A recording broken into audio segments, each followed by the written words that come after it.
What's up, people?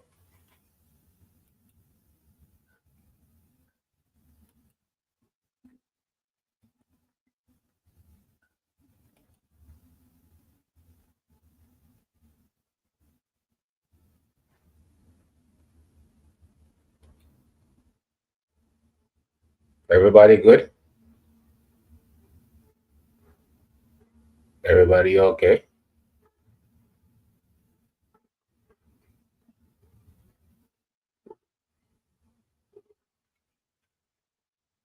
Yes, people.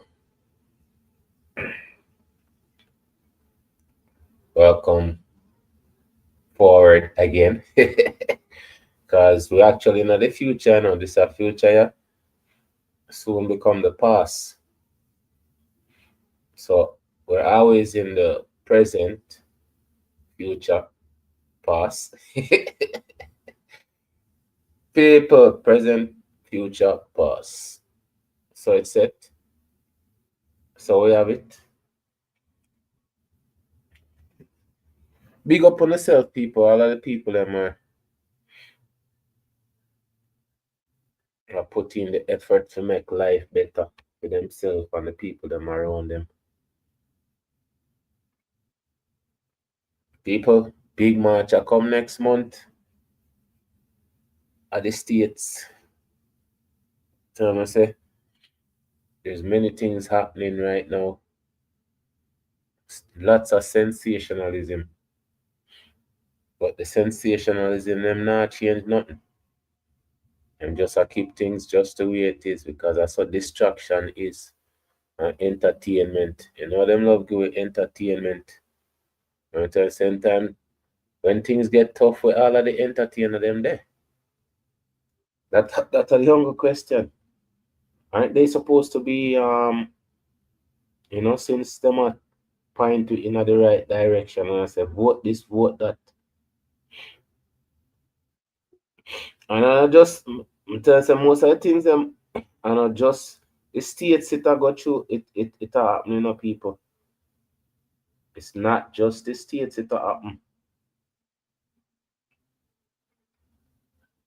It a happen right through society. Right?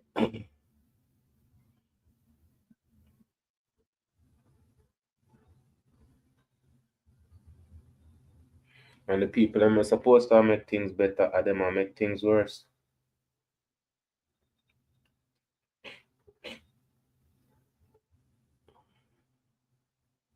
People them are supposed to I say okay then we are in power to do some good for the people.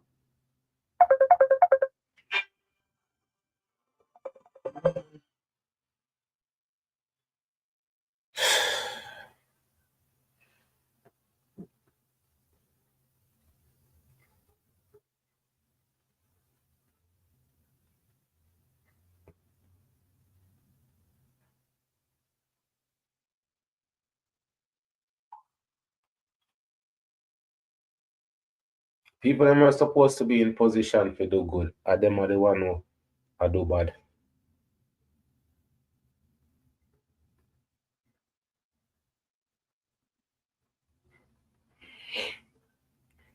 So me look upon it, people, just have to do good for yourself. So this is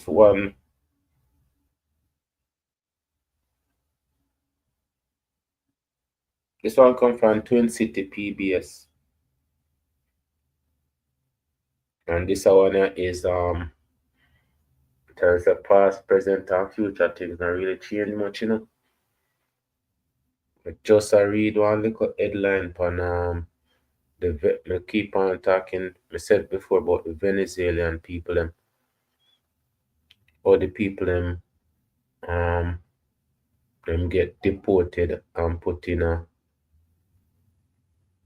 a jail without no law or nothing and just scrape them up. And time I hear them story of people I'm telling you say no matter how much law they know, when time these people ready to break the law, there's no consequences to these people. There's no penalty for what them people are do. Cause the man, all of the things them what the man a do, the orange man a do, is all illegal stuff. But him not care. Him come in like one baby where them bring in at the candy store who have diabetes and them a tell himself to stay away from the candy. Him not care him in at the candy store. Him not gonna name as much and worry about diabetes later. And exactly what this a man here do. Him don't care. He's definitely hell bent on something. Whatever it is, it's no good to nobody except him, you know. And the people them where him a benefit. Must see the 2%, 8% them say. Them say there's 8% people who are benefit, the 8%, 92%, and the 8% people them are I love what him a do. But people we have to proceed with what we are do. Right? We have to look upon life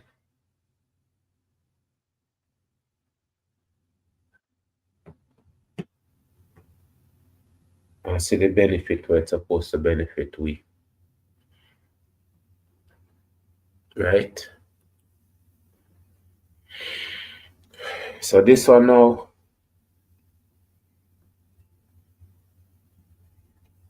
this a video have 3.7 million views in a people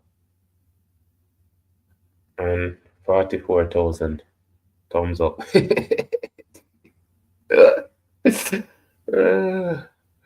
All right, people. So this one is Jim Crow of the North, redlining and racism in Minnesota. I'm telling you, so them people, them place there now.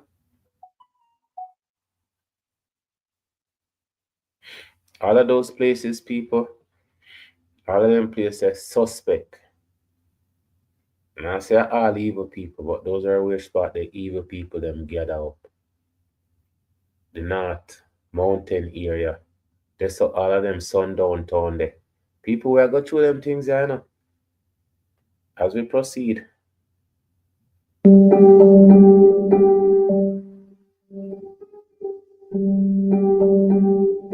This mob of over 100 people marched on an African American's house in October of 1909 to try to stop this family from moving in.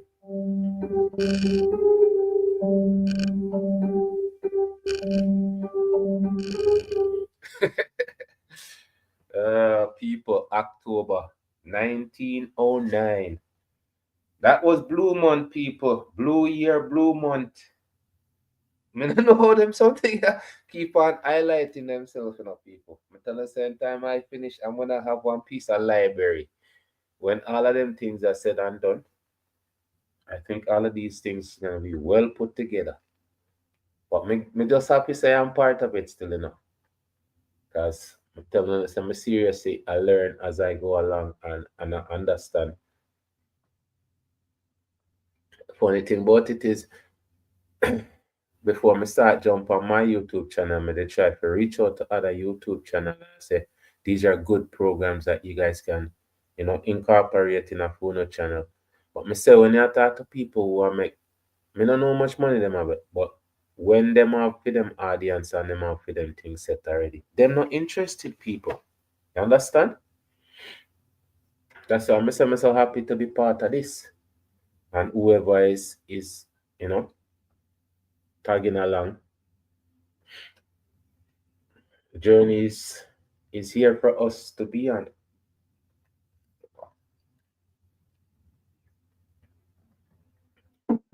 But I mean, I know people, I say, for the last couple of months, I've been drinking a lot of water. I mean, water is good for us, but I've been drinking extra lots of water. So I just tell the people, them tea and water is good. Cut out the pop and the juice. Well, the pop them. If you know, people them will have them juice and I make them juice. Go ahead. But me just I say the pop thing. Just that's on a side note as we proceed, people.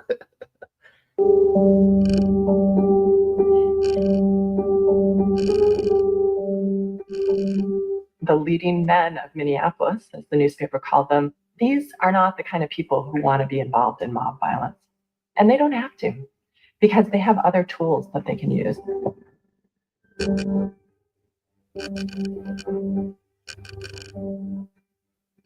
And there's this tool that they become aware of. It's called a racial covenant.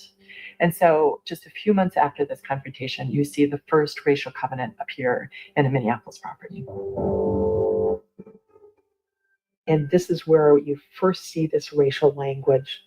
Caucasians only, Aryans only, no Negroes or no members of African blood or descent.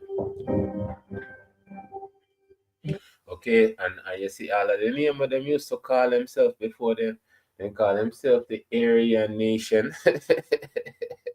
Jesus. And them real name are the Caucasian people, right? And then we're gonna do a highlight when then come in with the name white people, right? And again, we kind of partially touch on it, right? When it was coming, say the rich Caucasian people, them sister them were outnumbered. We're not really get into that, but we're gonna do that, but Mr. pretty much along that line. So them people are evil people, have all kind of name people. They have all kind of name, but not a color. They're just evil people. Again, evil is not a color, it's a form. We need to say that. We need to say it out loud. When anyone come on and tell certain things, you guys rebuke them in the name of truth. And the truth is, evil doesn't have a color. It has a form. As we proceed, people, I'm going to tell you say, how we think and how we say certain things. And that's the confusing part, you know. And when we confuse, we teach confusion as we proceed. 100% of them were aimed at Black people. In many ways, racial covenants, this is kind of ground zero of residential segregation. In the United States, and racism has a very, very long history, but this particular deployment of racism is fairly new. And this idea was really made material through instruments like racial covenants. The law of the streets, the law of the courts working in consort to discourage Blacks from moving into white neighborhoods. It starts out as private property developers, but eventually you have the federal government encouraging these racial covenants, demanding actually that any investment they make. And that much I show you people, the police them, the government them, right? All of them always work hands in hands because these people, it's a system. It's a system. Then just plug in, just like how them have the plantation there. No matter how you look upon it, you know, football, that are the plantation, right? The big dirty playing field. That's the same thing. Basketball, baseball, all of them things that are pretty much plantation. Because you see, at the end of the day, when time enough of them players they work on them plantation, at the end of the day, they don't end up with nothing. They end up in a pain, mash up, broke up, go fund me if you bury them, all kind of them same thing there. The music industry, the same thing. Angie Stone. Now I'm find out say it's $100 million. Again, people, I'm telling you say it's hard to separate the things them, you know. Right? But now me I hear say it's $100 million that she lost to the record label them. They incorporate our money into them system. I'm telling you people that's how it works. As we proceed. Demanding actually that any investment they make is protected with this kind of racial exclusivity.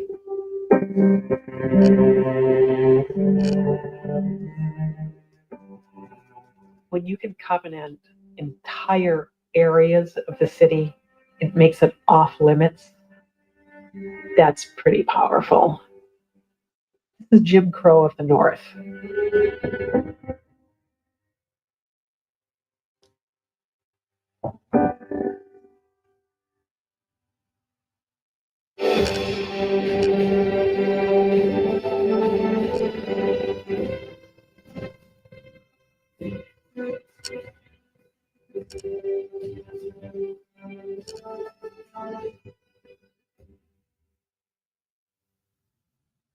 Hello, I'm Toussaint Morrison, and this is Minnesota Experience. TPT is committed to telling the full range of our state's past, including the difficult history. The Mapping Prejudice Project at the University of Minnesota has documented the widespread use of race-based restrictions buried in the deeds of homes in Hennepin County. The research offers some answers as to why Minnesota has some of the worst racial disparities in the nation. Our new documentary explores this history, which amounts to what some researchers describe as a hidden system of Jim Crow of the North. We're looking for people in Ontario. People, every city that's in the States, they had some racial issues. And when we explore them things are people, it's are the truth, and it's our story, right? It's just the fact that there was never any place that was peaceful or say loving towards Black people in this world, right? When we hear the story about the interracial black man, white woman, or is it white man, black woman? Just listen to for them story. That's why I say all of the story them it's similar. They're all similar story because we're all in the same boat, right? It's just evil people against the world. But the funny thing about it is even the evil people them get love, The evil people them practice unity. Them agree if you hate the same people them. Not funny people, but it's the truth. As we proceed. System of Jim Crow of the North.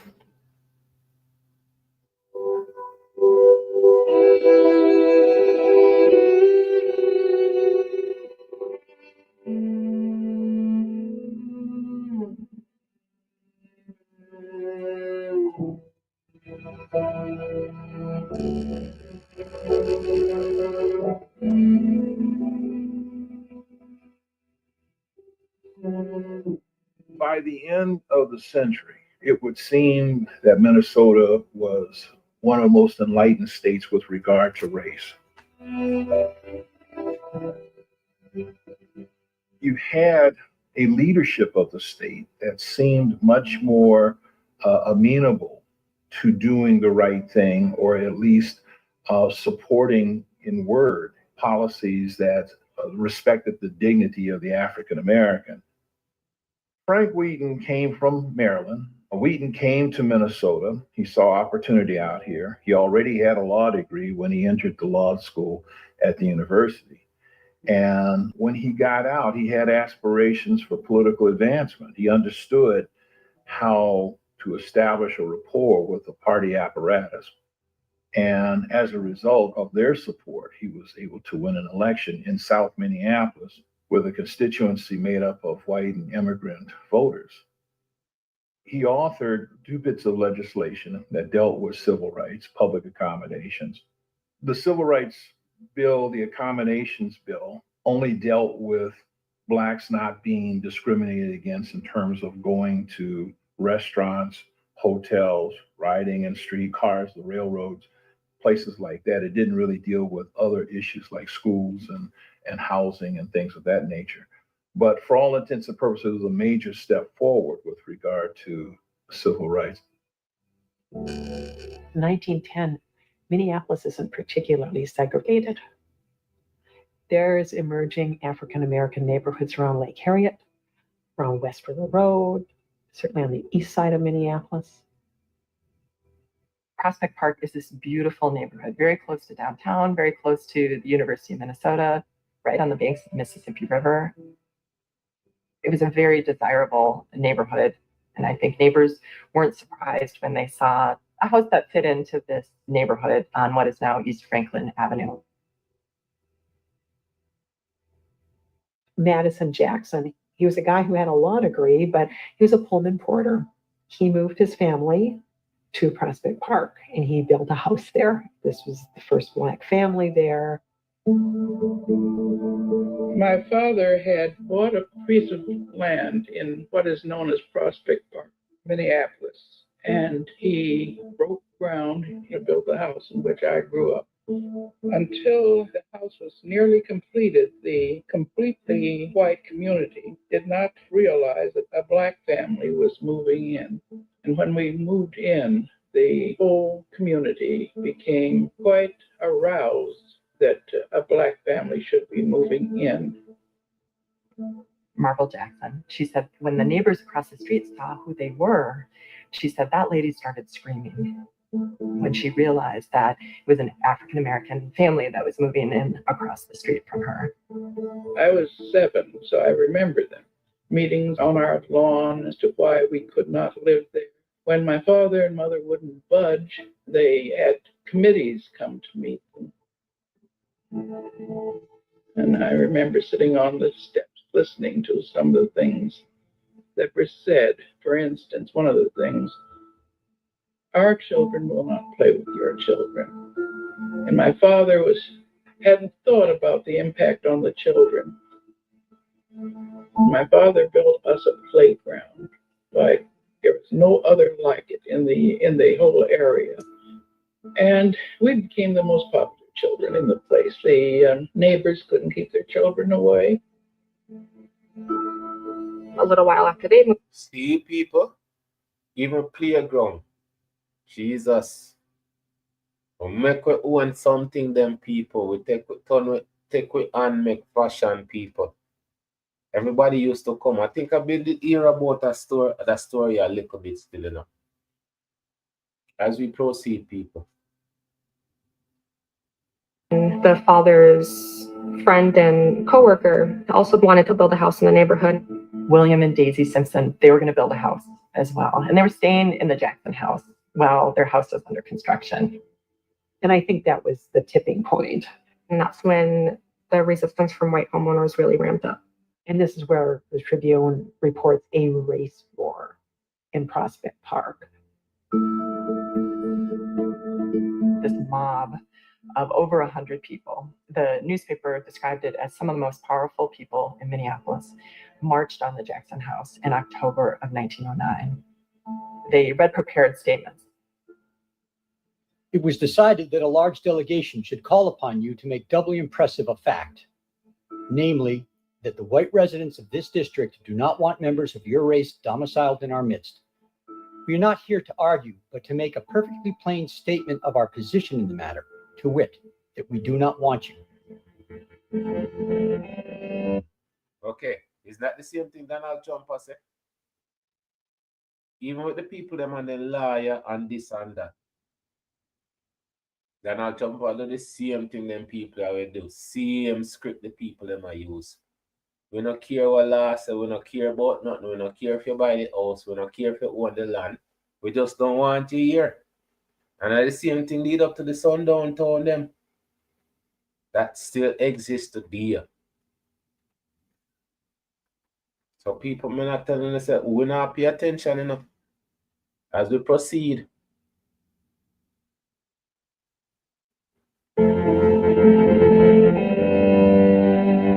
And as men of prudence, judgment, and determination, we will do everything we can to prevent this.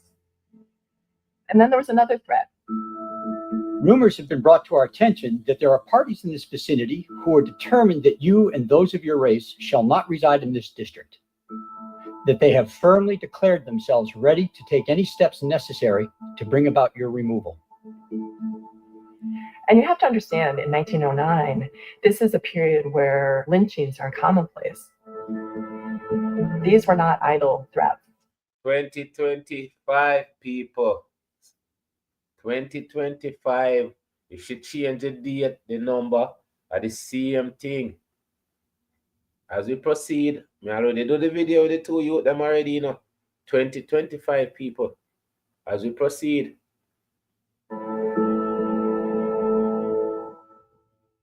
The amazing thing to me is that both of these families persisted. And that much I show you, that are the thing with them people, they have backbone. Those people in them days, they never care. Them stand up on them own 2 foot. That's why when them people are come talk about March and March for April 5th. Everybody say no bother with it because we are march for so long and coming like say we still have sun downtown. We still get lynched. All of the things that our ancestors them march for, all of the policies them, Donald Trump done a report everything. As we proceed, people. To me is that both of these families persisted. Persisted them fight. In their houses, the Simpsons built a lovely home, which is still there today. Marvel blazed a trail. She was the first African-American child to go through Pratt Elementary School. I learned that her mother had actually dated W.E.B. Du Bois before. Jesus, I pray that again.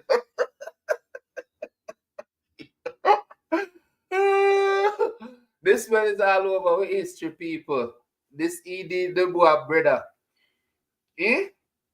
Jesus. As we proceed, people. Madison Jackson. That gives me clues as to what that household must have been like. As soon as they became teenagers, all those white friends she had basically abandoned her. At that time, I determined I was going to get out of that kind of society and go where my people were. She went to the University of Minnesota, where she dated Roy Wilkins and was engaged to him briefly. As soon as she finished at the University of Minnesota, she got out of Minneapolis. Her parents had protected her, I think, from a lot of the racism in her childhood. But when you get to be a grown-up, you certainly can experience this more. And she realized there was really no place for her here. Well, Minneapolis is lost with the Harlem Renaissance gained. She ended up moving to New York City. She ended up working for W.E.B. Du Bois. She ended up becoming one of the premier African-American journalists in the country.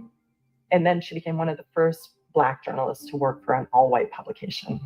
So she has this incredible career, incredible talents, gifts, passion, and Minneapolis lost her.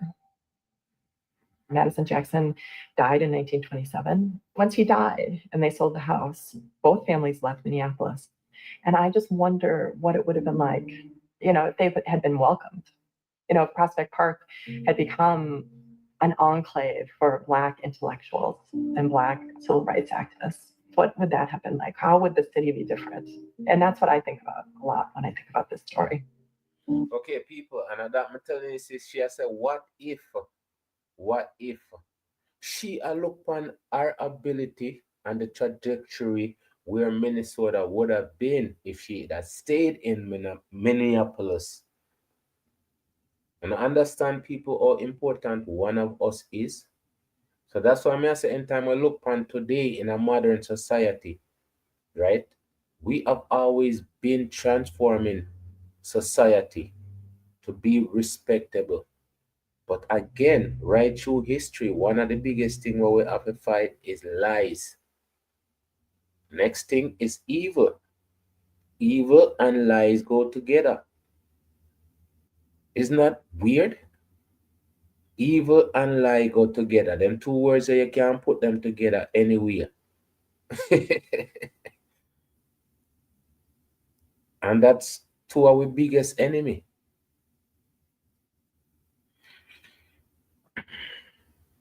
So this is why I say it's so important for us to understand.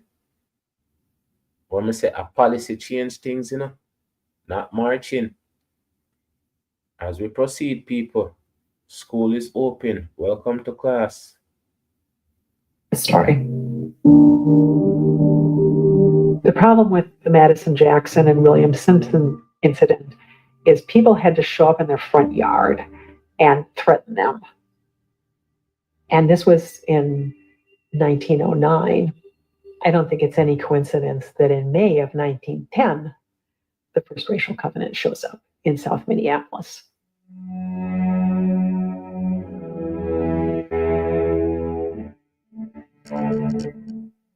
I'm pretty sure I know who wrote that covenant, and that was one Edmund G. Walton. He was a real estate developer.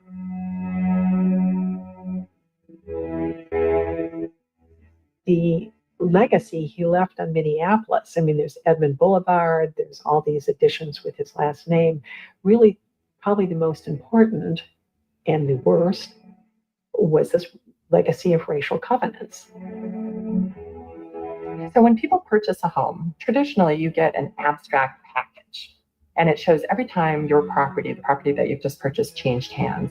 And in Minneapolis, properties that were platted after 1910 are very likely to have these racial restrictions embedded in the property deed.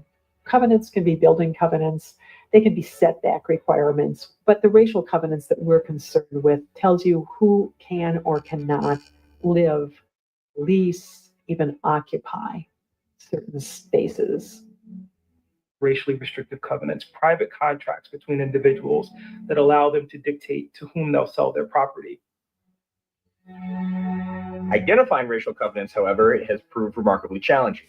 The only way to find racial covenants are to read warranty deeds. We're looking at about 3 million deeds in Hennepin County between 1900 and 1960, and each deed on average runs about 3 pages. So we're in the ballpark of 10 million or so pages of text. Penny found about 4,000, 5,000 racial covenants by herself. The old-fashioned way. She just went down to the county recorder's office and started going through deeds. And she found several thousand racially restrictive covenants. And that was enough to get us thinking, okay, hey, maybe we can do more than just show that racial covenants were a practice that was used in Minneapolis. What if we can map all of them?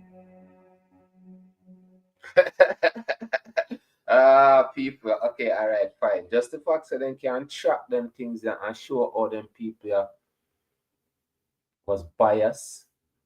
It's a map of showing how bias works and how evil people get together, because them people all get together to do them things, All of these evil people get together, plan together, practice them evil things on us, right? Because there's none of them people that was a good people. There's none of these people who did this stuff was good people. Yes, them are family and them are, but that's not real. Because these people are evil. Evil people just pretend like say them are good people. I say that. And just pretend. As we proceed, people.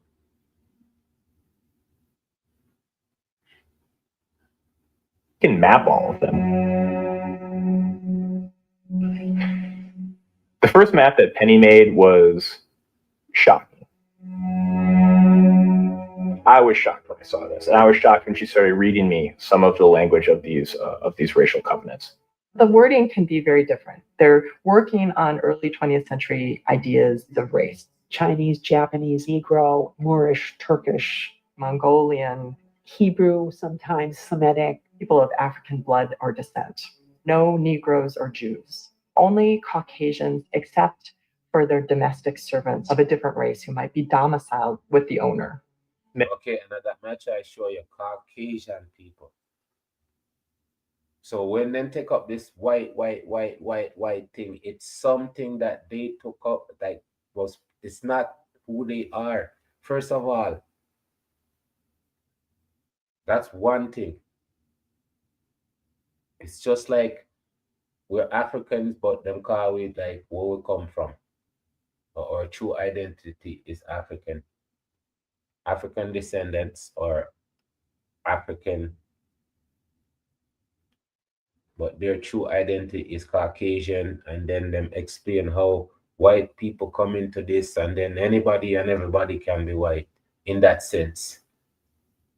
So, and then it comes down to percentages of blood that makes you white. But all of this stuff is just people create them stuff here, and all of this stuff is just confusion. To me, all of them stuff here is confusion. It's either you're a good person or you're one bad person. As we proceed, people. Of a different race who might be domiciled with the owner. Many of them were written during the period where eugenics is at front and center of American scientific thought, and that language is often what you see in these deeds. Only people of the Aryan race can inhabit this land. Or the Aryan branch of the Caucasian race. I think one of the surprising things No, they call this a branch. Lord, I'm gonna tell you, say the English language, the nuance of how people do, like how they write stuff. That's why I'm telling you, say the language that we use is dangerous if we don't understand most of the time the things that we say, because we curse each other every day.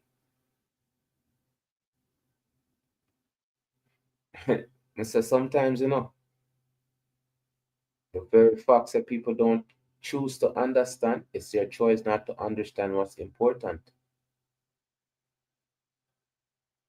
But when them writing them things, in them wording and everything, so the same thing I'm talk about with the Maroons, how them write, the nuance of how them write.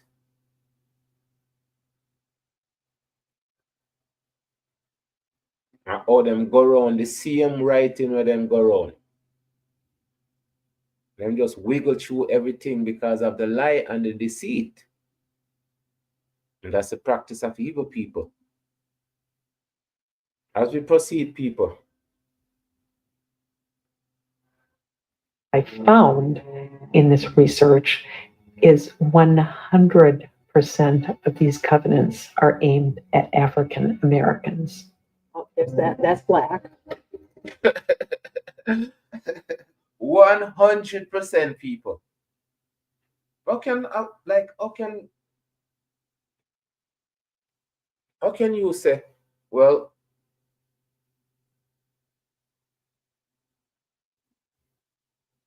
the things that we do is right in our eyes, all of our eyes, it's right, but in everybody else's eyes, it's wrong. And all of we think that way. And everybody who is in this group thinks this way. So y'all look on it and say everybody in that group is sick. Everybody will join that the group and have that thought is a sick person. But it's something that them live by and them die by and them definitely defend. As we proceed, people, it's crazy. So we not pay attention to the things that are important, or try to understand why things are the way they are. If we're targeted from the very, very first,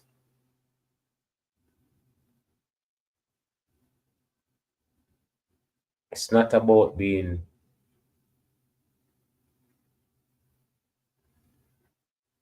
right. It's not about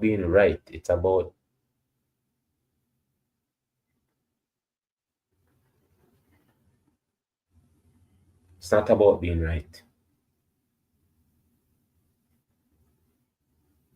That's so straight evil. That is a straight evil. 100% target black people. Right through history, 100% target black people. Younger people we can pick on is one race of people. Why?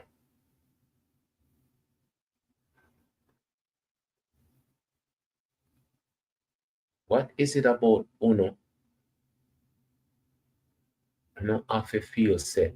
This has to be done.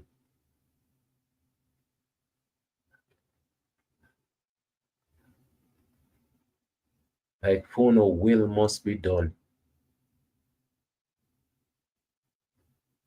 Even though it's unnatural.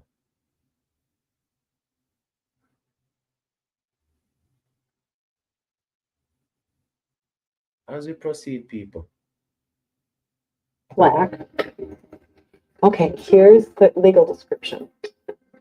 What we're doing with Mapping Prejudice is we're using digital tools to do a lot of the heavy lifting to help us identify the deeds that do contain racially restrictive covenants. Covenants exist across the country.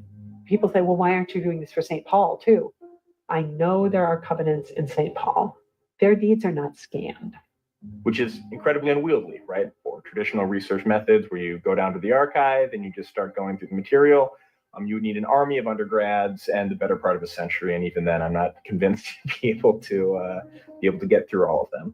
So we use OCR to translate these digitized warranty deeds into searchable text documents. Once we have these in text document form, I can write a script that iterates through and looks for predefined racial terms. And whenever it finds a match, we flag this corresponding deed image. And once we have this into the still very large but manageable realm of around 40,000 flagged images, we ask volunteers to help us transcribe them. And it says may not be sold, mortgaged, or leased to or occupied by any person or persons other than members of the Caucasian race. Yep. Okay. So you can go ahead and click yes. And those answers I then export, and this actually gives me enough data to build the map.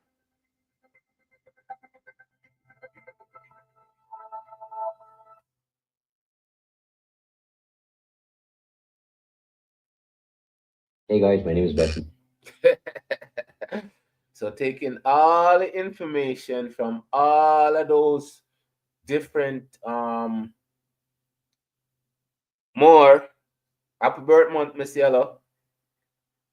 Taking all of that information from all of those deeds and putting it digitally on a map shows you pretty much the entire printout of who was involved in this. What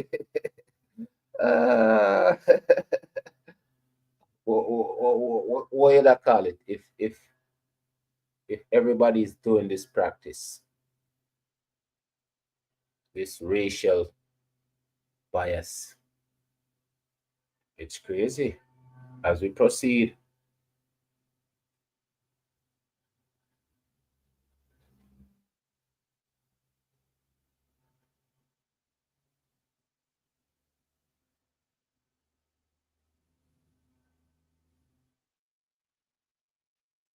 manufactured to shape and represent values. The question is whose values and for whom's benefit. And I argue historically, low-income folks of color in particular, and larger racial and ethnic groups more broadly, have not been at the center of the benefits of urban planning. The covenants were first put in 1910, but at that point, developers could start buying up large sections of farmland that adjoined the city. When a developer buys what used to be a farm on the outskirts of town, they buy it, divide it into 6 city lots, and sell the individual lots off. At that point, when they start selling off the individual lots, that's really when their racial covenants kind of injected into the property record.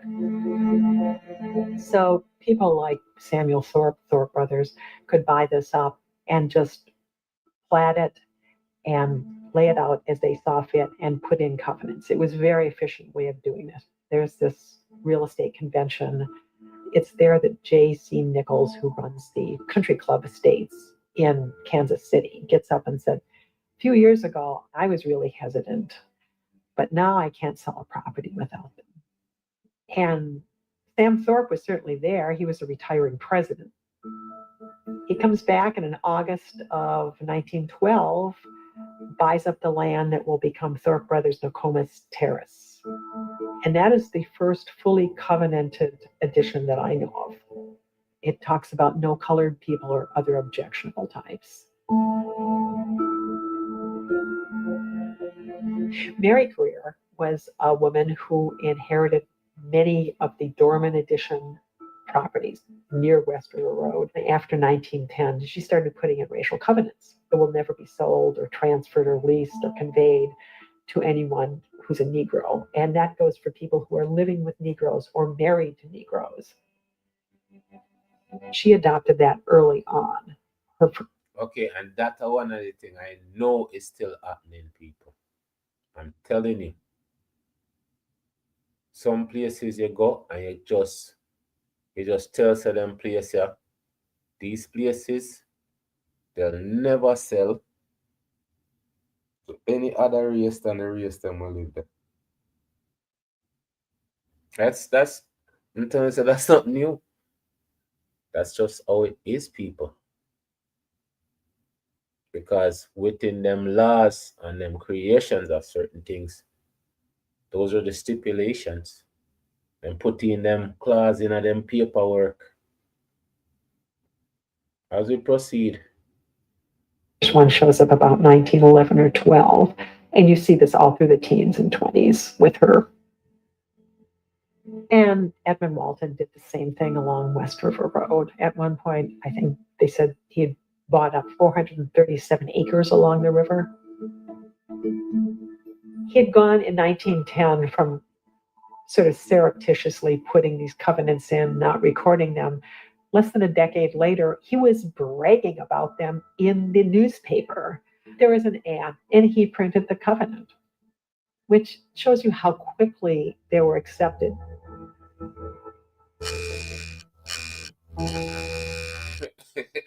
You see? All in the paper, the people them are brag. So nobody can stop them from doing what them are do. They put it in the paper. Saying that's so we have it set, people.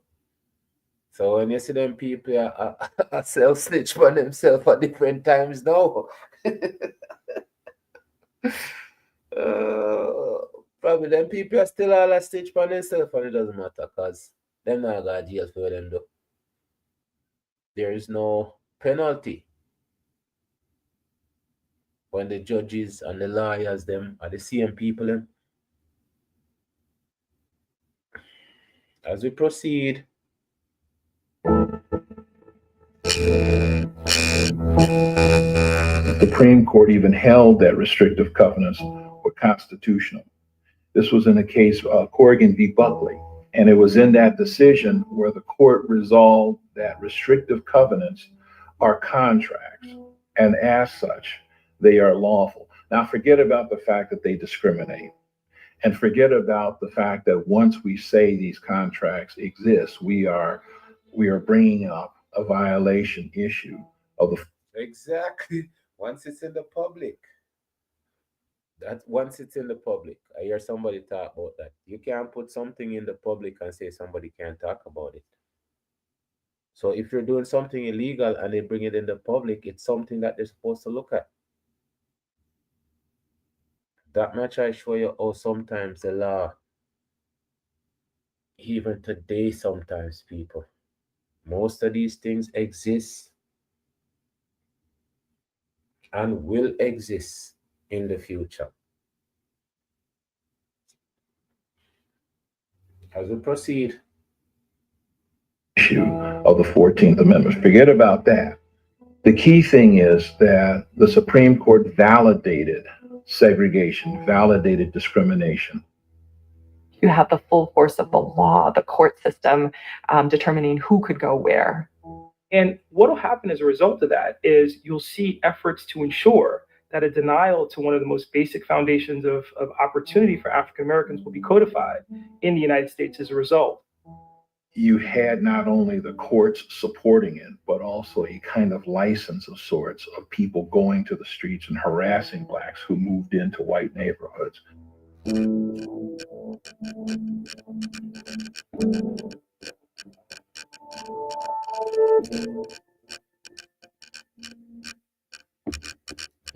The white neighbors, knowing that the Francis couple was moving in, offered them money to not move into the house.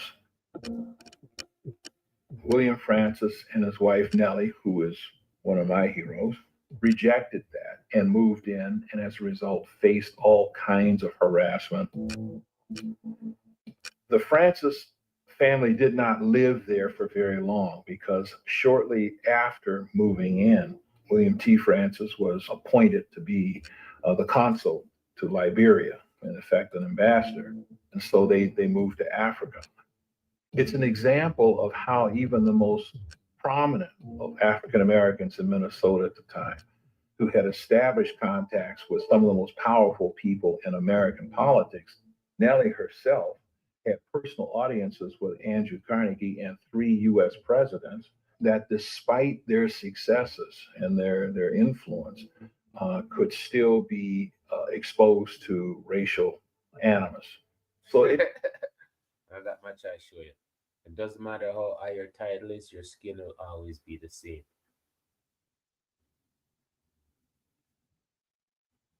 It doesn't matter how much title, how much letters you can add to your last name. It's the skin. The skin should be devalued. Even though we broke the color barrier, the skin must be devalued. Once the skin is valued, that means there's somebody in that skill with value.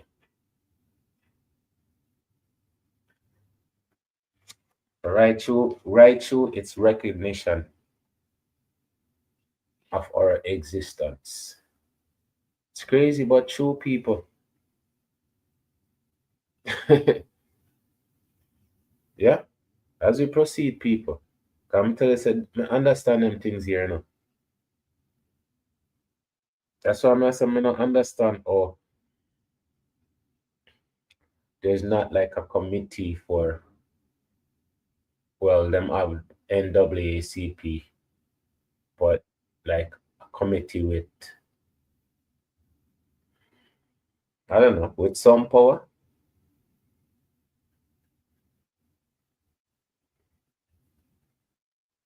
A committee like ECOWA. They're supposed to be like the United Africa Council for Betterment of African, but that not that not work. As we proceed, people,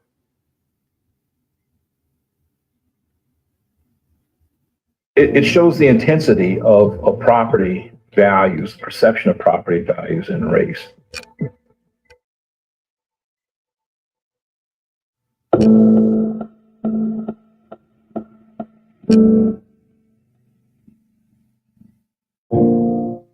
So what racial covenants did is they hardened boundaries. They hardened these invisible racial boundaries. It's interesting because even in neighborhoods where there maybe aren't any covenants, just being in proximity to covenants is really powerful for keeping that neighborhood white still.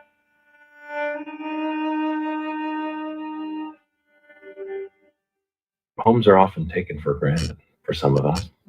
Instances like the Lee family faced makes us realize that a home is a kind of fragile thing.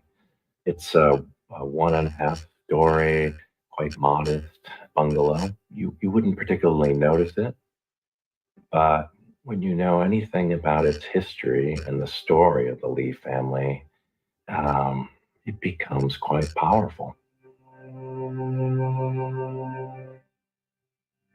Arthur Lee was a World War I vet. He worked for the post office. He had a good, steady paycheck at a time when 30% of the city is out of work. So he finds this house that someone is willing to sell him on 46th and Columbus. It was not covenanted. They had the temerity to violate what is at that point this boundary in the urban landscape. So Arthur Lee, he moves into the house. First the neighborhood association gets together and they try to buy him out. They contact the bank, they contact different lawyers, they try legal means. In July of 1931, by newspaper reports, 5,000 or 6,000 white people at any given time are milling around his house, trying to drive him out. Black paint was thrown on their house. Their dog is poisoned. Vandalism, intimidation. The family has to sleep in the People, this is for no reason, people. This is for absolutely no reason.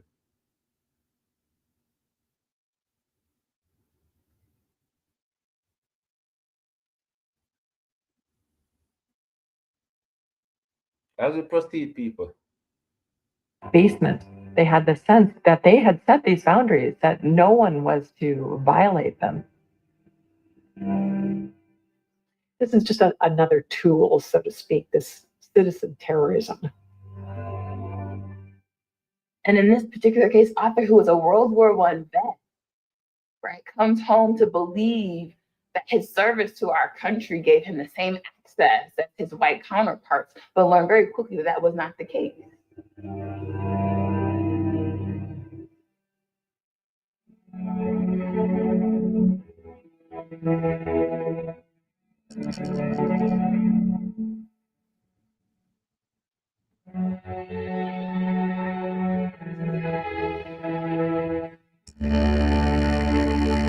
Citizen terrorism.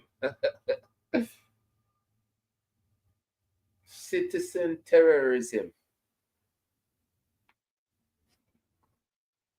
And you don't know, so not just man alone in them a citizen terrorism, people. The whole community come out, pick on one family. As we proceed, people. It was really important for families like the Lee family to have advocates to help them fight.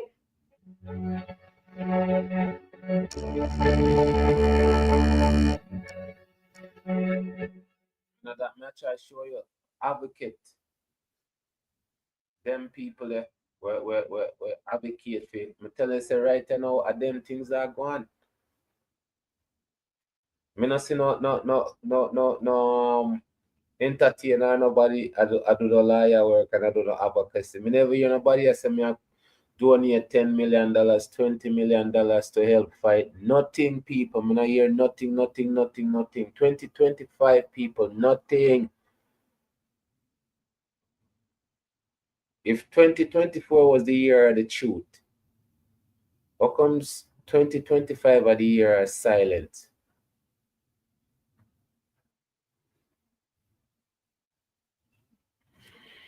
As we proceed, people. Being able to have lawyers like Lena Olive Smith and being able to have the NAACP on their side was really powerful in There you go, NAACP again.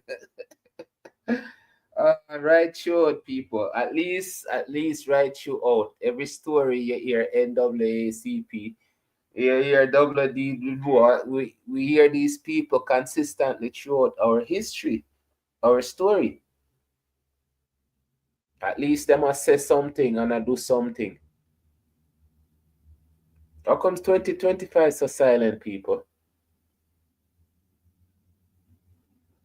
Nobody not have nothing to share.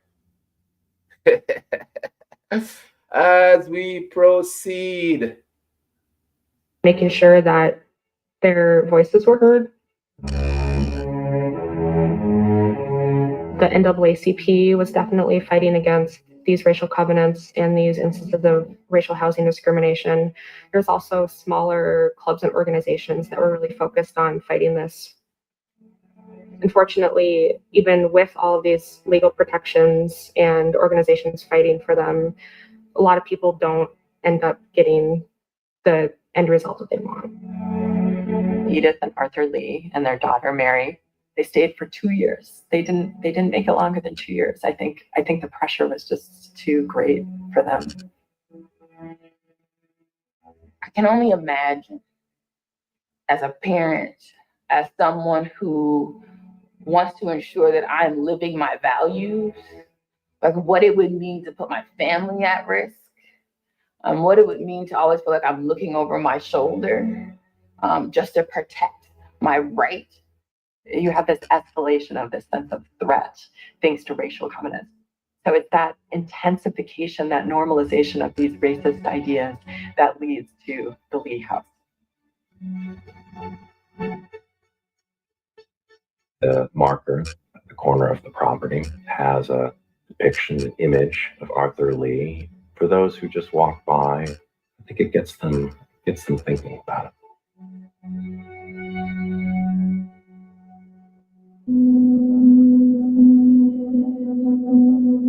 Well, I'm telling you, say sometimes in time we hear them story, I know. Some people say they can't imagine it. But I can. All the time I hear them story coming like some dead people. I keep on saying that. Because that's our journey right through history. It's just some may wonder if nobody never asked that question.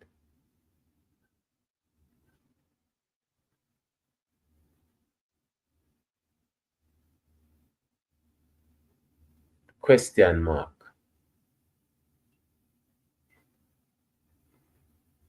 Will it ever stop? Question mark. What is satisfaction for them?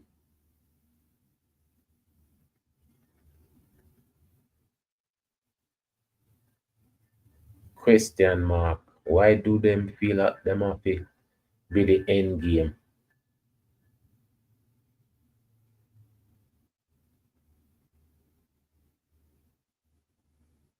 So these people, they're not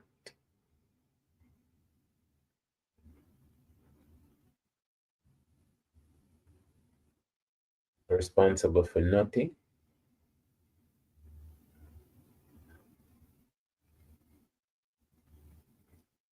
As we proceed, people.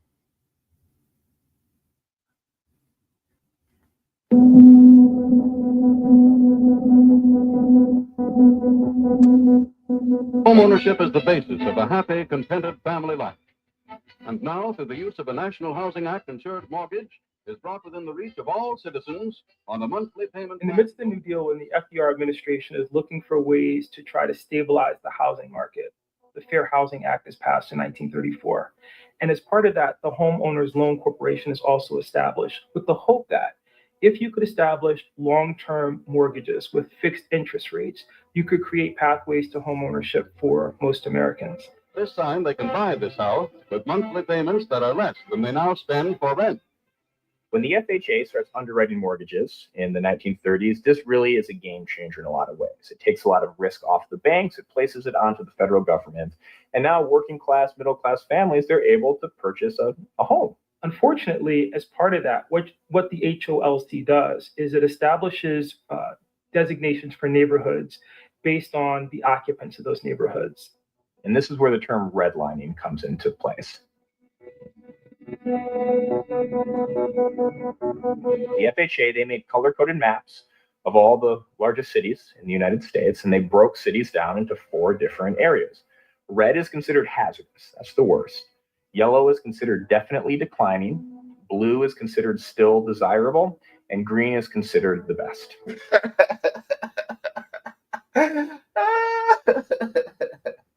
Yeah, the people use the color. So green are the best. Blue is all right. And yellow is declining. Nothing for sure.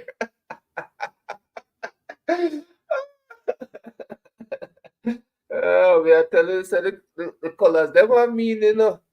The colors do have meaning, people. But just because the meaning where them put to the color, that doesn't mean say that the true meaning. Redlining. Now we understand what redlining mean.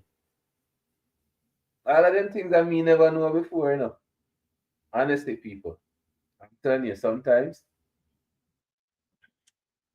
we really have to open up a book, open up something for it, know what's going on for real. I always hear the term redlining, but we never understand how them set it up. They set it up in our color system, and the red are the worst. Then could I put the black line into? But it's funny. Those places probably spend the most money, the redlining spot, or then consider the worst. In that's where they get the most money from. Wow, people sometimes, only if we look on full story and try to fix it. First of all, we have to understand why it's like this. I think this is civic still, This is where them take out the school. Because this will give you a better understanding why understanding the economy is so important.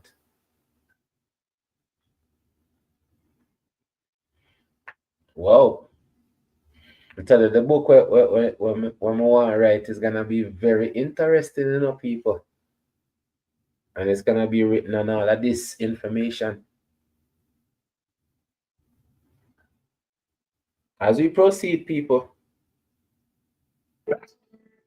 And what's so powerful about this kind of scale of measuring investment, it was about values and people. The fact of the matter is that there was no evidence that those people who lived in those communities, predominantly Black and brown people and foreign-born people, would have defaulted on loans. There are no firm realities behind the close proximity to Blackness and your property values going down. That's just not true. The FHA is being very upfront and very explicit in how they're linking spatial desirability with racial occupancy. It's this racialization of space idea. So areas that were predominantly African American or majority minority, or really in a lot of cases, even if there's a few non-white people there, that's often enough to be redlined. So when they built these maps, they also explained why each area got the ranking it did. The area around 4th Avenue South, which is called the Old South Side. This was a nice area. It had nice homes. It's the historic African American neighborhood on the south side of Minneapolis. This one part of South Minneapolis was redlined specifically due to, and I'm quoting, a gradual infiltration of Negroes and Asiatics. The FHA refused to give an area a green line designation. Again, this is the best designation that they'll offer unless, and I'm quoting again, restrictive covenants are already in place. That line's from the FHA underwriting. Okay, so you see now them how the covenant comes in now. Those areas get the green coding. Wow.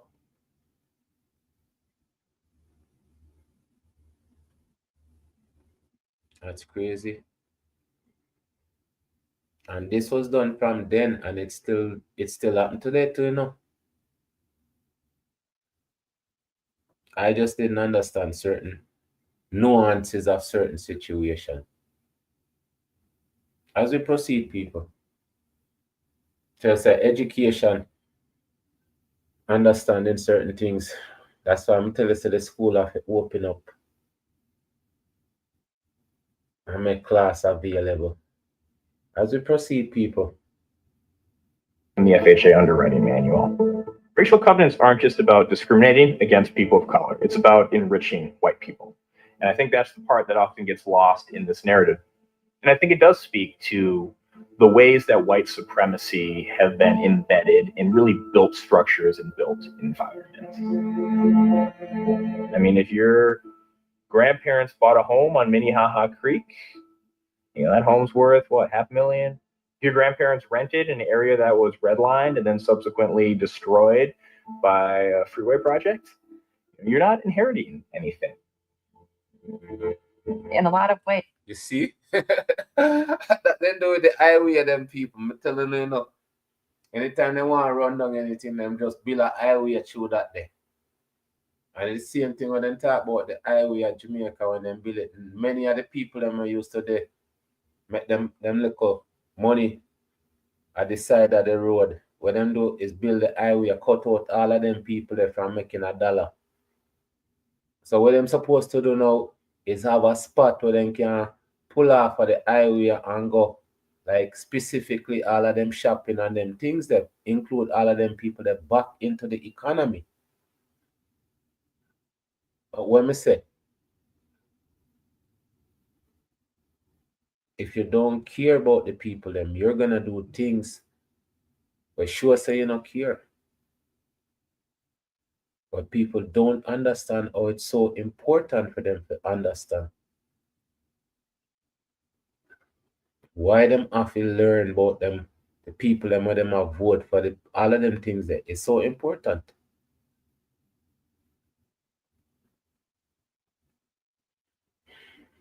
In terms of humanity is always in a vice grip. But we always in a the grip.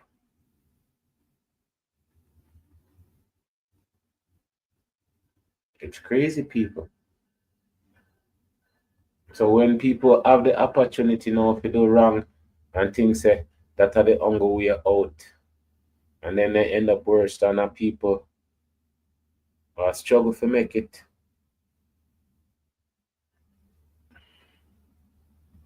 That's why I say sometimes you have to see things through other people's eyes. We have empathy. And it's not sympathy, people. It's to understand certain situation. But when you have the critics and the judges, who's just gonna criticize and judge you, condemn you, because them choose not to see things through other eyes than theirs only. When them in a different position. As we proceed, people. In a lot of ways, the practice of redlining, which didn't start until the 1930s, institutionalized and spread racial covenants all over the country because suddenly developers got sanctioned, they got direction from the federal government saying, this is best practices if you want to have a really high rating from us, if you want to get the most favorable terms for any loans. By kind of Okay, I'm telling you, so when we hear the Prime Minister talk about the tourists, when they talk to the conference with the man from the States, and just the way him talk, him just talk about getting the rating of the advisory, the travel advisory. Everything where him said just straight towards making the advisories better for the United States, give them a high rating on the advisory. Just on the advisory for the tourists, not say that the country is in so much. None of them things are no matter. That's why I'm say, how can I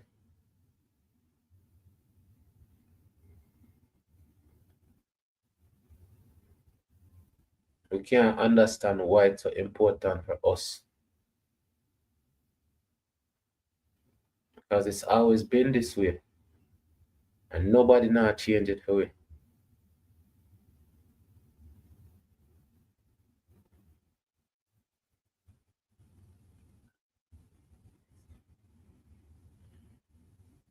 As we proceed, people. By kind of de-integrating Minneapolis, which in many ways is what racial covenants are doing, this set the stage and enabled all these subsequent systems of inequality to really take hold. And that's why I say once them set up that the system done that the system that work. Why would they change it? It served them no purpose for them change the system from how it is. That's why I say 80 years at the same two sides. What am I gonna think them are gonna change it to the next 40, 50 years, 60, 70, 80, 90, 100 years? They don't have to change it. There is absolutely no reason for them to change it. Because it's working for them. Who cares if it not work for Uno? Them a drive car, Uno a take bus. Them a get the faster. Them a go about them business. Uno have to get stuck in a traffic. It doesn't apply to them.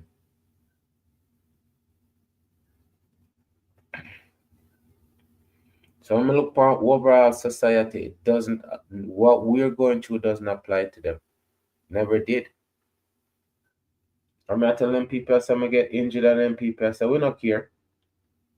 We don't care because it doesn't apply to us. We can deny you as much as we want.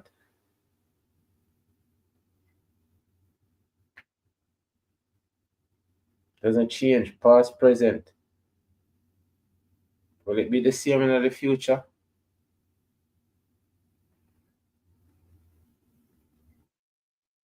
When Thomas Sankora did want to change it,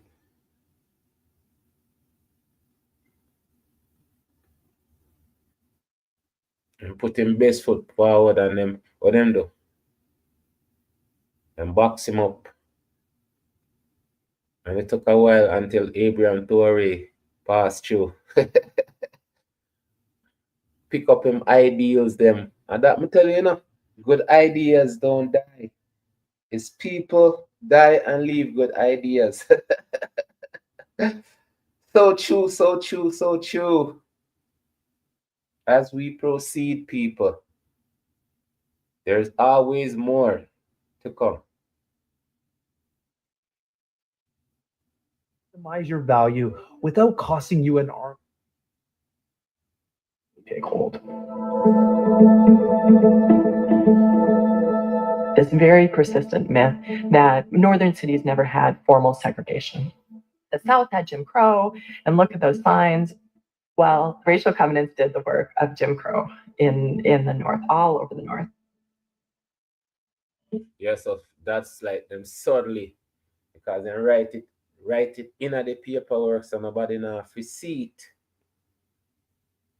But the Jim Crow law was pretty much blatant. Either way, same thing. As we proceed, people. Many whites simply were not aware that there was a segregation.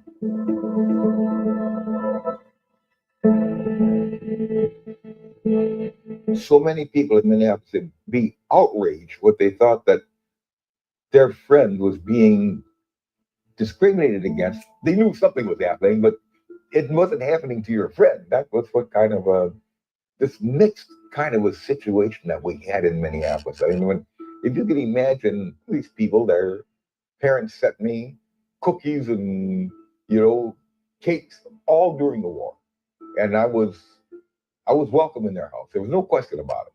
And then there's other people who were just absolutely Klansmen. That was what Minneapolis was all about.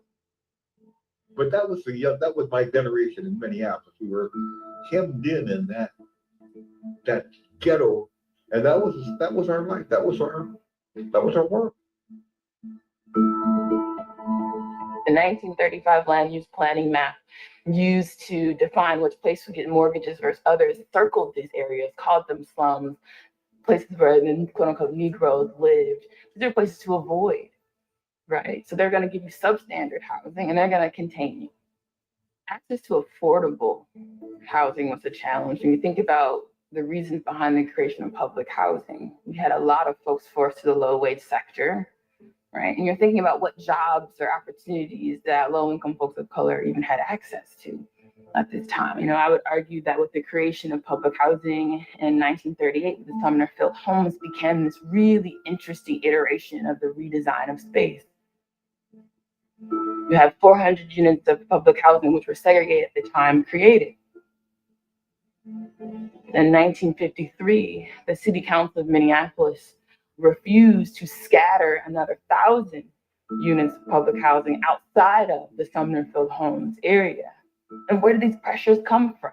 You had both internal conservative politicians and outlying suburban communities coming in saying, not in my neighborhood. And the city council crumbled under the pressure and then took what was 400 units of public housing to over 1,000 units in less than a decade. They had strategically manufactured urban poverty.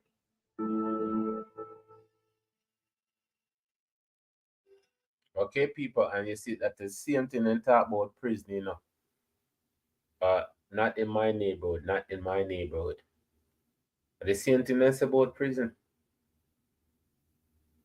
So that match I show you right through, so it's like we don't belong in society.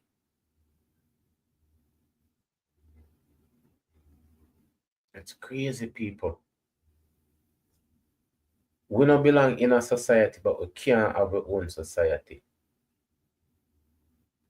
That's why when them a talk about segregation now and you hear black people say bring it on, bring it on.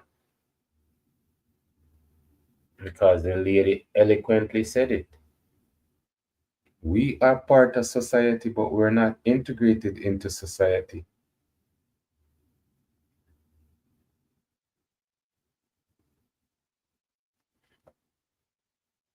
Wow. As we proceed,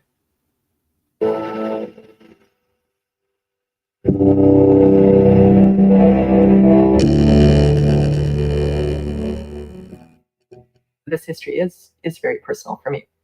I'm a third generation Minneapolitan. My grandparents were immigrants from Sweden who came to this country with nothing, worked incredibly hard jobs, but both sets of my grandparents in 1942 were able to buy houses in South Minneapolis.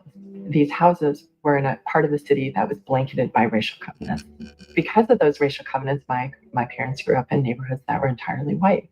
And in many ways, they described them as a paradise for children. They had wonderful parks. They had really solid.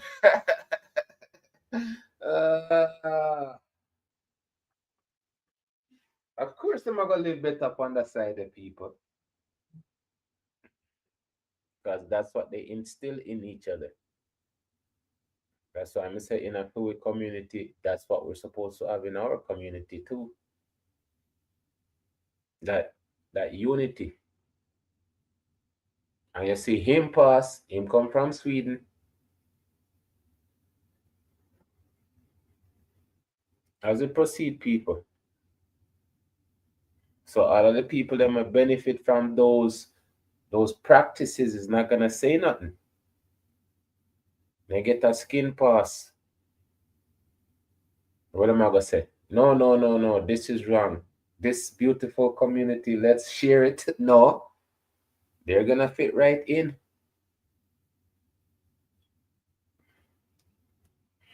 As we proceed, people.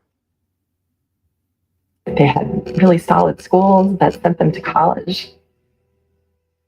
But no one in their neighborhood ever talked about the fact that this neighborhood was only for white people.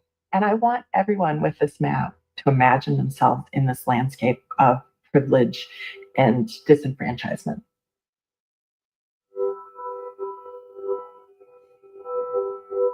So when you look on the map and see the green compared to the red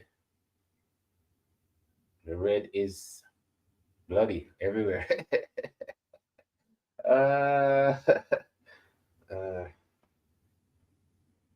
As we proceed, people.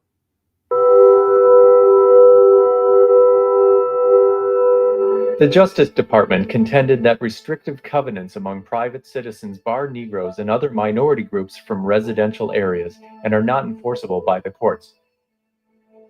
Their joint brief described the covenants as an artificial quarantine of minority groups. Covenants were one of the big issues that the NAACP was tackling in the first half of the 20th century. Thurgood Marshall was leader of the litigation part of the NAACP. When Thurgood was asked upon his retirement what was the most important case, everyone assumed he would say Brown versus Board of Education. He said no, it was Shelley v. Kramer.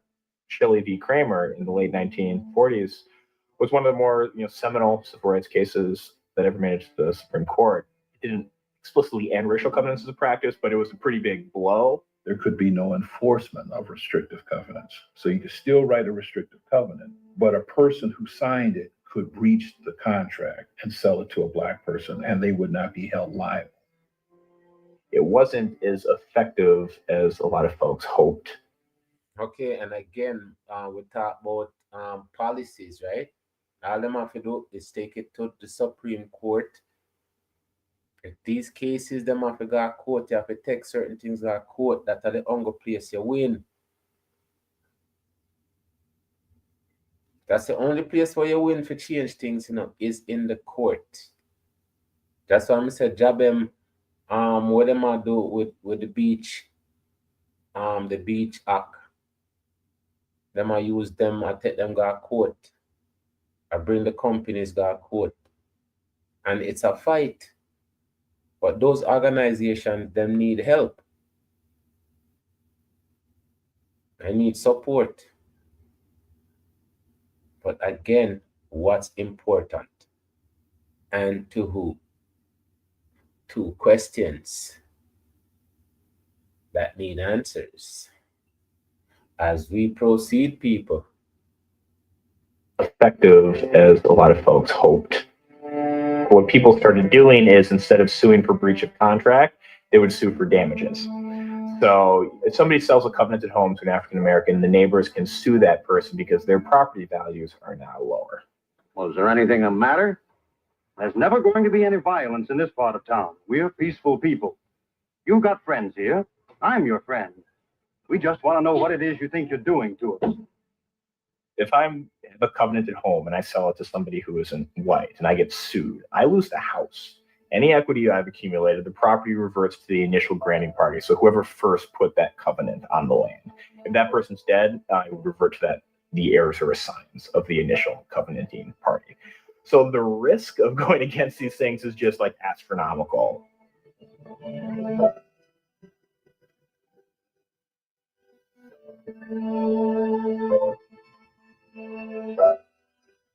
The restrictive covenants has already laid the foundation for continued denial of equality for African Americans by virtue of these private contracts, which the Supreme Court will determine in 1948 are judicially unenforceable, but still legal. In fact, it plays out in a very powerful way in Lorraine Hansberry's play, A Raisin in the Sun. You know that money we got in the mail this morning? Yes, sir. But what do you think your grandmama done went and done? I don't know, Grandma. She went and she bought you a house. As that play was being produced, you have situations across the country, including one in Delaware, where a family in Collins Park are forced out of their home by a mob, and then ultimately the home is bombed. But what Lorraine Hansberry captures in there, in that wonderful passage where Walter Younger is kind of laying out what the foundations for freedom and equality will be for his family, and it's homeownership. One day, son, we're going to sit down and we're going to see all the great schools in America. The pathway to that is the ownership of a home. And Lorraine Hansberry hit on something very powerful in A Raisin in the Sun, because it's playing out about this family seeking home ownership as a pathway to true freedom and true equality. And there is no one factor more representative of or more conducive to the economic well-being of the American citizen than the home in which he lives.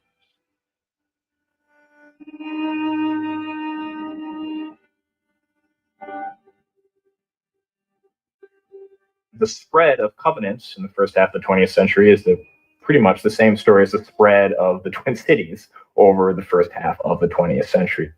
The first-ring suburbs, Edina, St. Louis Park, Richfield, Bloomington, are all blanketed in racial covenants. They probably have a higher density of restrictions than Minneapolis does, simply because there was more development happening in Bloomington around 1950 than in Minneapolis. And the effects of that aren't very surprising, right? Like, that ring is very white, and this pushes African Americans into kind of the center of Minneapolis. It denies them access to those mortgages. It denies them the opportunity to sell their homes. And in that sense, it closes off an opportunity to escape those communities, but more importantly, denies them the same pathway to the acquisition of wealth, home ownership, and then, of course, the sale of those properties and bequeathing those properties to their children.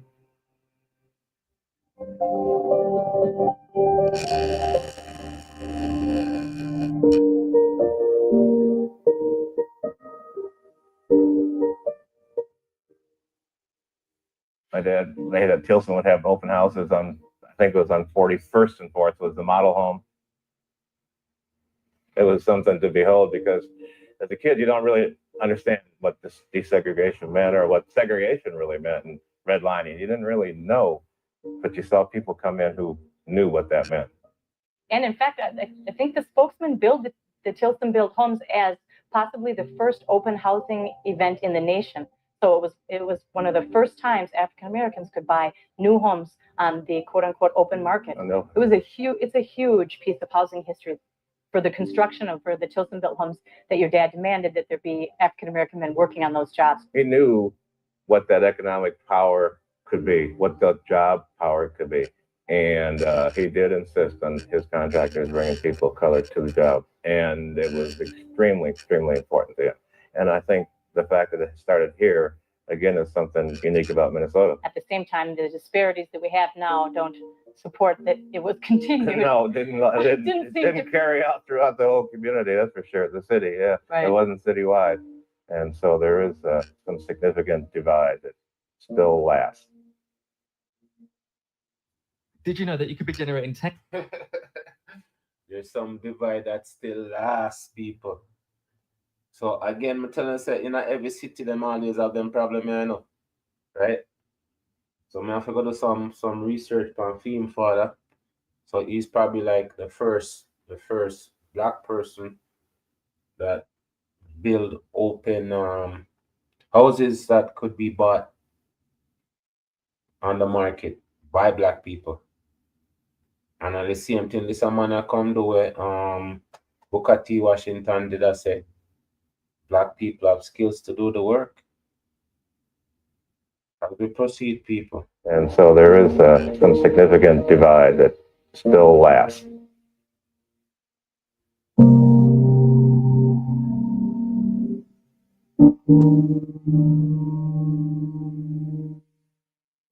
We moved to Minnesota.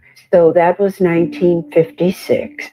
I felt we were very fortunate to meet the people we met, a wonderful community of Black activists and others.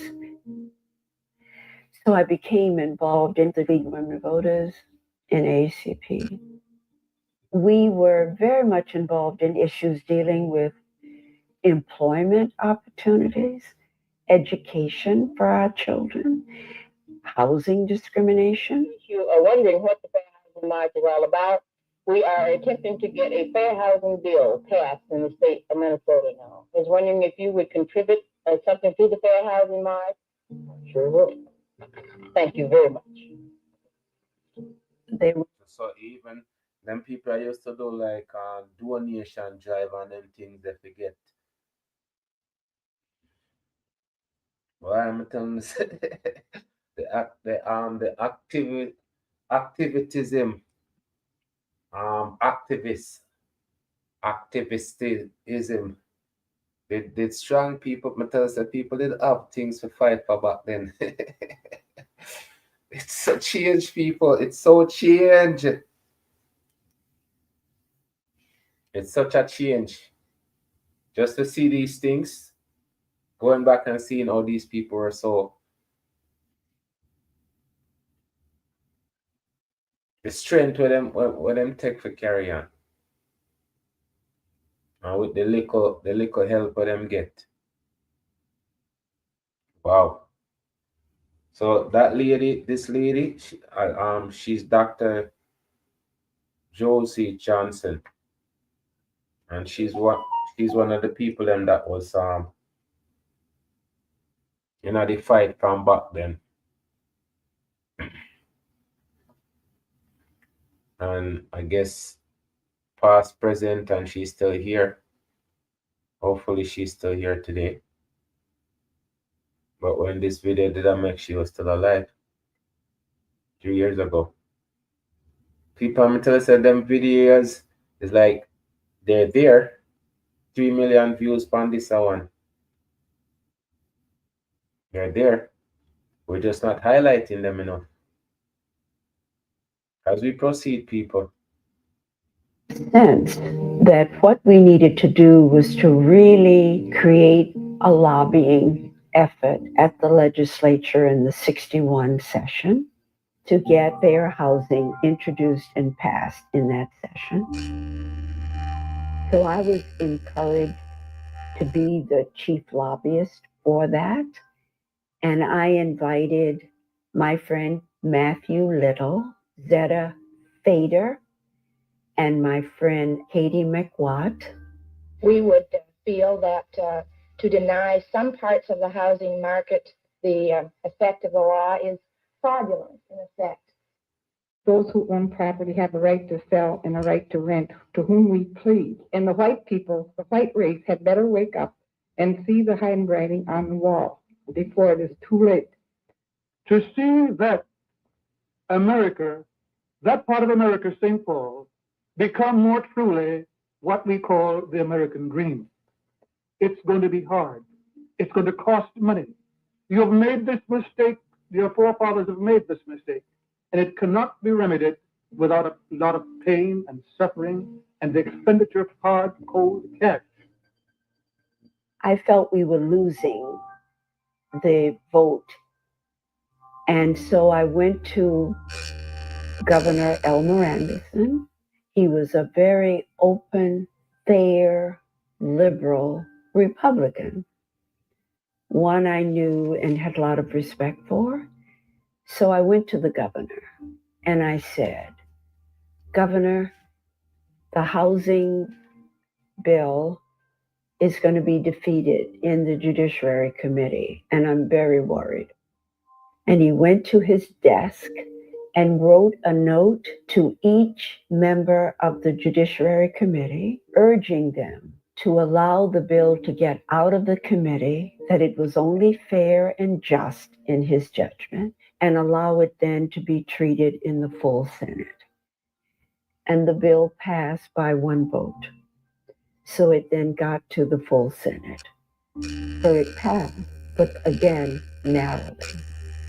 So that's back in 1962, that Minnesota was one of the first states to pass a fair housing. Whereas Minnesota's fair housing. This lady is beautiful. And she speaks so eloquently. Yeah, people. So that's the Republican, the people, well, that's the side that's usually fighting for equal rights and justice. And then, the Democratic people, them are the racist people, them. I have to go find out if Trump are a Democrat. Well, him act like one Democrats anyways. And again, people, I don't really know like too much of them things that to talk which side are the left side or the right side. But eventually we will know them things, the people. As we continue learning and understanding. As we proceed. Comes opposite, and implementation of the law must come from the willingness of all of our citizens to cooperate for their common protection, as well as the belief that discrimination practiced against any individual is a threat to all. Now, therefore, I, Elmer L. Anderson, Governor of the state of Minnesota, do hereby proclaim Saturday, December 29th and Sunday, December 30th as Fair Housing Sabbath in Minnesota. So between 1962 and 1967, I've been very troubled because there was still so much discrimination in housing.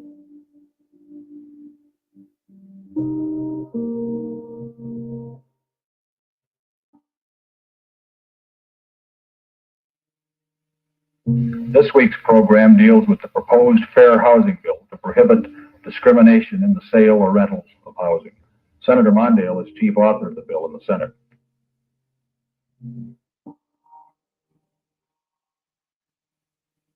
This is not an anti-riot bill, but at the same time, I think we have to be wise enough and mature enough to realize that these riots tell us something about the deep and abiding frustrations and sense of rage that exists in our American ghettos.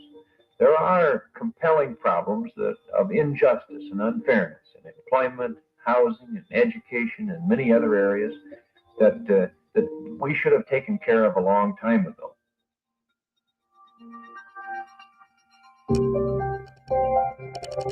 People are burn down houses and them things they are going and time them people are demonstrate against them things here, And people are just violent. Guns, bombs, and ammunition. As we proceed, people, it's really sad,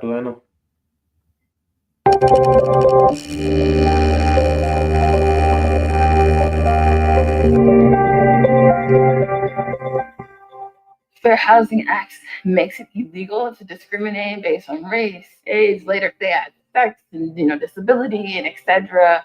to ensure that everyone has equal access to housing where they so choose. And I think that's opened up doors for a lot of families. What happened to the Black middle class, for instance? Many folks were able to break into neighborhoods that they weren't, didn't have access to before. And we should have those choices. But when you don't have the economic mobility to make those choices, fair housing doesn't look very fair.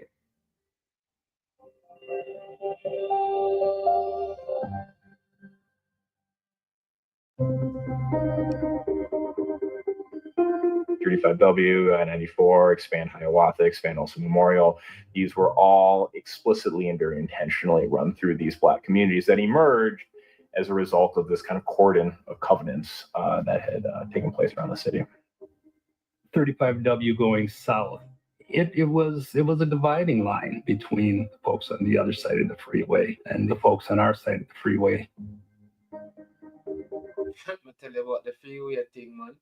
I tell you, this is one of the greatest weapons, It's busting a freeway through communities, ruining people. Yo, it's crazy though, people. Just say it's so consistent right through history. This is how everything is done. Sabotage, lies, destruction, confusion.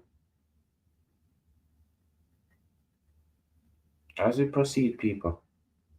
Resting of, it brought people together in one sense.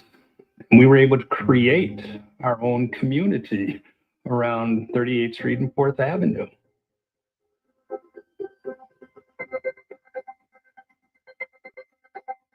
My dad and their family are originally from the Central neighborhood, and then he went to Central High School. And they tell me these stories just about what they call kind of the Black Mecca in the Central neighborhood. When you talk about the problem, we're talking about it from a deficit-based language. I also want to make sure we're talking about an asset-based language. I think we need to be aware of this kind of assault on the character of these places and take back that narrative in intentional ways. We're not going to be able to get everybody out of these discriminated areas because many of them are in the center of our cities, and many of these people want to live there. They want this opportunity for home ownership. And the only way we can do it is by partnership between private industry and the lending business and our government. Our community was redlined. Simple as that. Now, as a community, we made the best of it, and we produce a great many influential people as well. And a lot of that came from having developed a pretty powerful community. You see? This is what we used to have, people. And we still produce anything, anywhere we do, we produce. In those times. I'm trying to say, oh, greatness, man, great more. We have so much people. That's why I'm telling you, say the things we want to do, and just keep on doing it, man. Keep on keeping on, people. Because them people are so inspiring, people. People, them all broke red liner. Why am I tell you? As we proceed.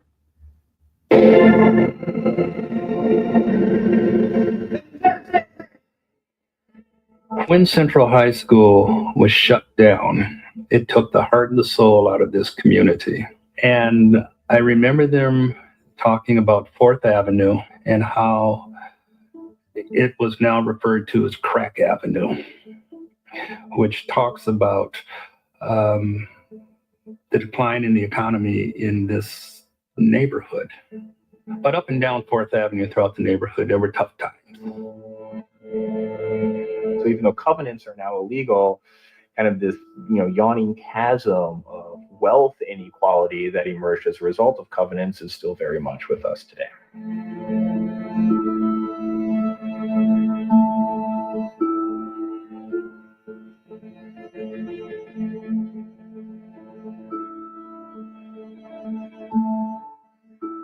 about 75% of white families in Minneapolis own the homes that they occupy. About 25% of black families in Minneapolis own the homes that they occupy. It's actually the largest, in terms of percentage, gap in the country. And this has huge implications for the racial wealth gap. We look at where our high income communities live, where now there has been an investment in home ownership for certain communities versus others, where Black folks were able to participate in that during the rise and proliferation of racial covenants, you might see a different notion of Black wealth.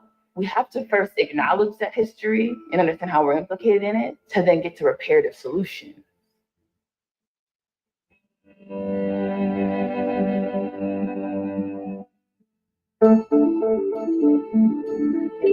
You see, people, that's why it's so important to find out them things here, you know. To understand, so the same things are going. Anytime I'm gonna pull up them information upon the politician and show them, so watch out. You know, I do nothing different from what nobody before, no, I do. No proof, and I show them. So the reason why I don't know make it better because nobody them before and they never make it no better. Right through history. Promises, promises, people. And promises will never come because them just didn't promise it.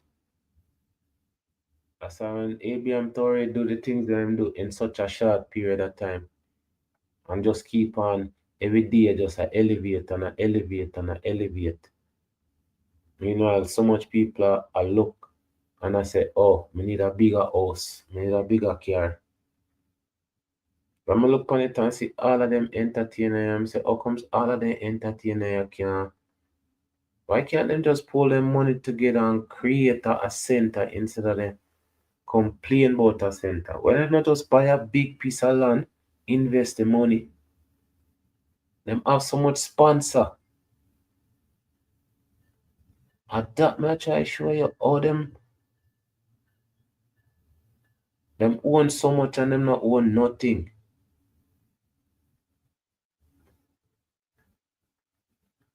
When them get buried, them have the most expensive coffin and thing them. All of the money that go to the funeral home and I go to. Why? As we proceed, people.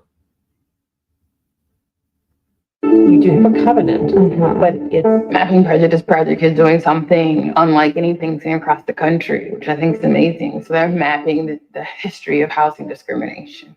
They're naming something that has been allowed to exist in the shadows of neighborhood planning and politics.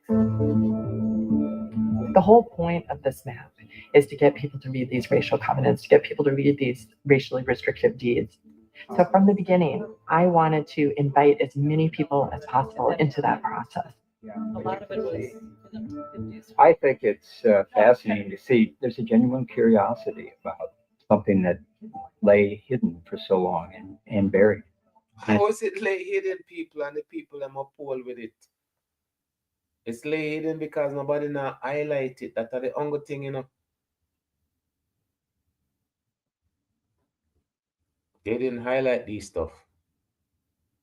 But now them get highlighted for us to highlight all of these stuff. That's why I'm so happy I'm part of this. As we proceed. Doing it is kind of a way to kind of get in touch with history and better understand how things are the way they are now and see the direct connection. You see? Now we understand why it is the way it are now. We can see the connection.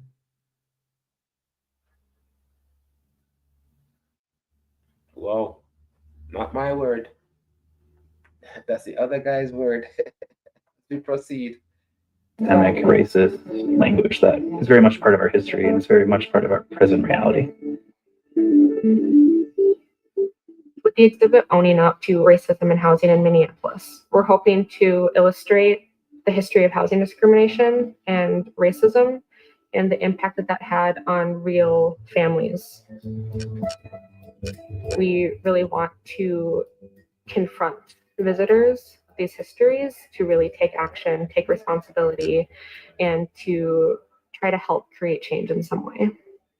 and you're done at that point with that particular deed. As it turns out, a lot of university professors are incorporating this into their curriculum. And you got another one.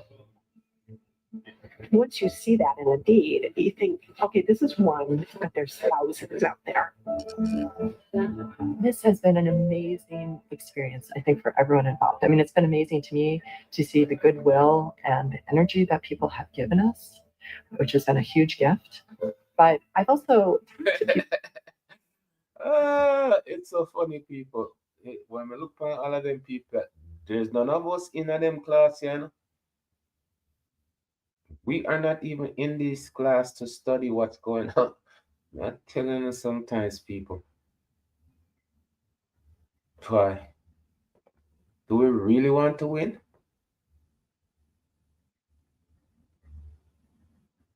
As we proceed, people.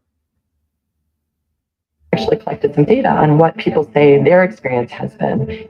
You know, these are mostly white people, and they have reported that the experience of reading these deeds has been transformative for them. To them I look on the to them history, them proud of them same thing there. Right? But we study these things and understand why we're in the situation that we're in, because it's so important. And people have set up everything for we feel right through history.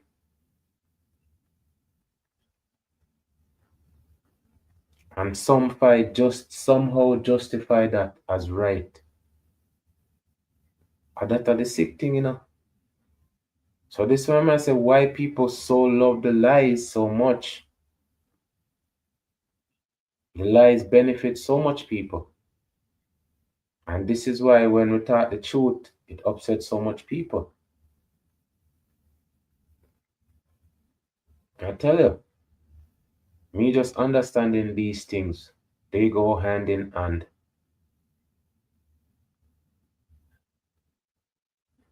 As we proceed, people. The experience of reading these deeds has been transformative for them.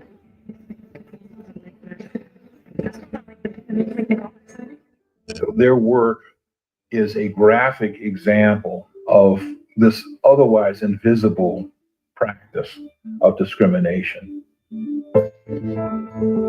Ideally, what we're looking at is changing the grand narrative away from personal pathology, cultures of poverty, as the saying goes, to saying, you know, the system was rigged from the get-go. This is how we always say that. We always known that. We have always known that the system set up a certain way for we lose all the time. But we don't make it no better because we play right into it. As we proceed, people, always know that the game always rigged. People them can't play the game. And they must set the rules. As we proceed. So, at the last moment, city planners decided to reroute the freeway several blocks east, right through a black neighborhood. See? Deliberate, people. Deliberate. Show us how structural. we're showing how incredibly central racial covenants were in terms of laying the groundwork and the foundation for those later manifestations of racism. We are inviting people not just to know about this, but also to take action. And what we're attempting to do is to build the first comprehensive spatial database, or map, if you will, of racial covenants for any city in the country. So there has been. I mean, this just gives you a level of precision in data that nobody's really had access to previously. And when used in conjunction with redlining, I think it can make very powerful arguments about which areas the city need to be systematically reinvested in. Yeah, because them destroy them city, them destroy them life, them destroy them people here. Deliberately. Yo. And people are evil for real, you know. Just go out of them way for mash up people's life. if that not evil, there's no such thing as evil. As we proceed, people.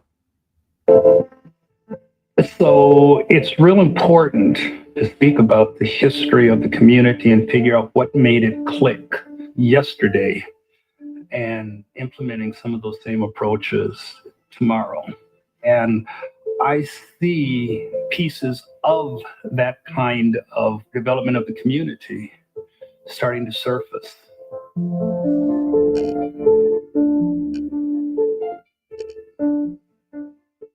Talk about space and urban planning. We're talking more than like bricks and mortars and like windows. We are talking about people's lives, their values, and their humanity.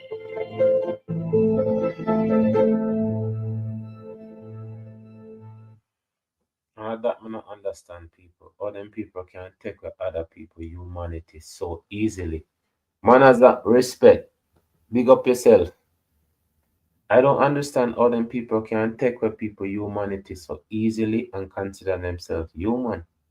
That's the crazy thing, you know. That is so crazy. As we proceed, people.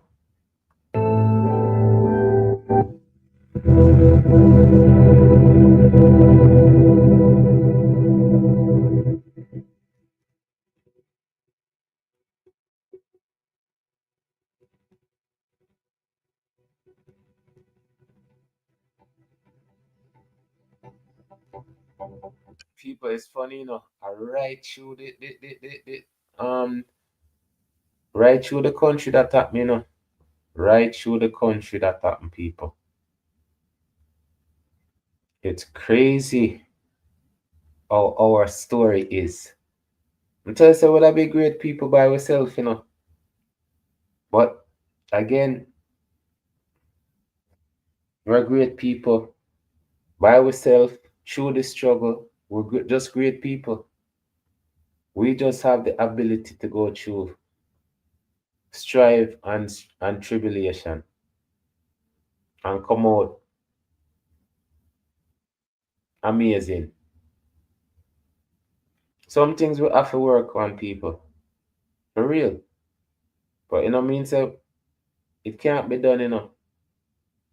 Because now we have the information, we have the proof for sure greatness, sure the constant fight what we have to go through as non-violent people. We're going to practice violence against each other, which is really, really sad.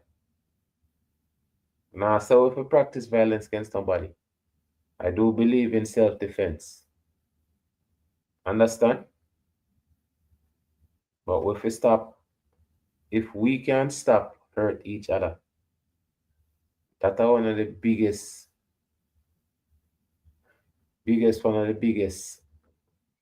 part to success, I say. And look out for each other like oh them people that I want everybody for the 5th of April to stay home. Oh, people.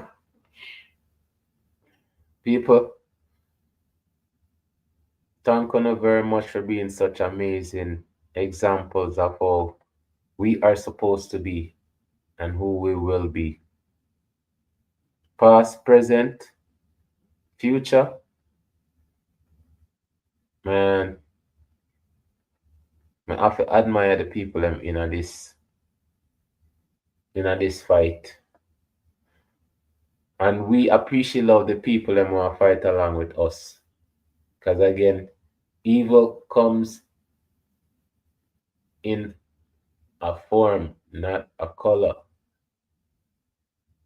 So all of the people that want to fight for equal rights and justice, all of the people that want to fight for make things better for humanity, more love, more unity, more respect, more all the time. Thank all of the people that must stop by. Thank all of the people that must watch, listen in a rerun. new subscribers them to the channel, me thank you know. Big up on yourself. Cause every time we open up the school, you know, say class steady. We must learn something, you know. We must learn something, we must teach something. We must be inspired. We must inspire somebody. Can't just come on and just say life and death and nothing in between people. Not us great people. Let's leave the critic to the critics. So then can criticize us on our great journey. And for them feel penmanship because nobody no write no more. Everybody I use AI. Big up AI, we always a stop by. Big up on yourself, people. Manners, respect, no. I'm out.